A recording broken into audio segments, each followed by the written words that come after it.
Hello dear friends.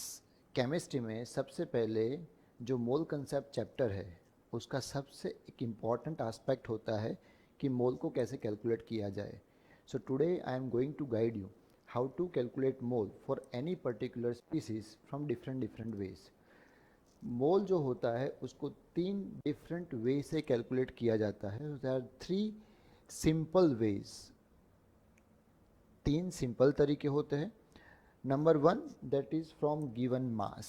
Given mass से आप mole को कैलकुलेट कर सकते हो। Number two, that is from given volume, but यहाँ पे कुछ कंडीशन है जो हम मेंशन करेंगे। And number three, from given numbers, number of species. So chemistry में हर एक पर्टिकुलर केमिकल का मास होता है। अगर वो गैस हुआ तो उसका वॉल्यूम मेजर करके भी हम मोल को कैलकुलेट कर सकते हैं, और अगर वो नंबर ऑफ पार्टिकल्स हमारे पास है तो भी हम उसके मोल निकाल सकते हैं। तो सबसे पहले हम गिवन मास से एक पर्टिकुलर प्रॉब्लम को सॉल्व करते हैं। So what is mole? So mole is equal to given mass upon molar mass. मान लीजिए मेरे पास एक कैल्शियम कार्बोनेट कंपाउंड है और उसका गिवन मास मुझे 1000 ग्राम गिवन है। नाउ कैल्शियम कार्बोनेट का ये जो मास है that is a given mass, but अगर उसका हम मोलर मास निकालें, molar mass is equal to 100 gram per mole. Molar mass इन एटम्स के एटॉमिक मास को ऐड करने के बाद निकल के आता है। सो कैल्शियम कार्बोनेट का मोलर मास है 100 gram per mole.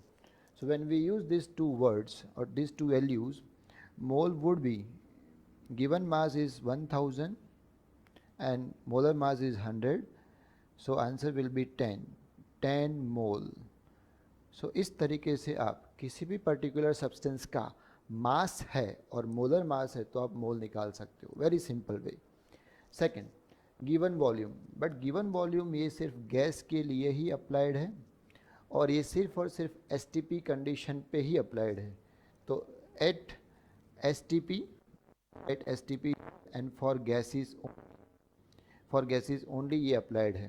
What is STP? STP means standard temperature and pressure. अगर स्टैंडर्ड टेम्परेचर और प्रेशर पे कोई गैस होता है और इसका गिवन वॉल्यूम होता है तो you can find a mole by formula that is given volume upon molar volume. Molar volume for any gas at STP condition is already defined, that is 22.4 liters. मान लीजिए कोई गैस है nitrogen gas और वो STP उसका जो volume है that is given 11.2 liters and you want to find the mole of nitrogen gas. So mole would be given volume upon that particular STP volume, STP molar volume. So given volume is 11.2 and STP volume is 22.4, so mole will come out as 0.5 mole. तो ये हुआ second तरीका जहाँ पे volume होगा और condition होगी कि वो गैस होगा और कंडीशन होगी कि वो एसटीपी होगा, तब आप इसको इस तरीके से कैलकुलेट कर पाओगे। And the third way for from given numbers. So अगर आपको कोई नंबर गिवन है तब भी मोल निकल के आते हैं। तो mole is equal to given number of that particular species upon Avogadro's number. Avogadro's number is a number which is defined. So the value of Avogadro's number would be given number upon Avogadro's number is 6.022 into 10 power 23. It is a number of 1 mole of any particular species. So मान लीजिए आपको कोई particular species है hydrogen. Hydrogen molecules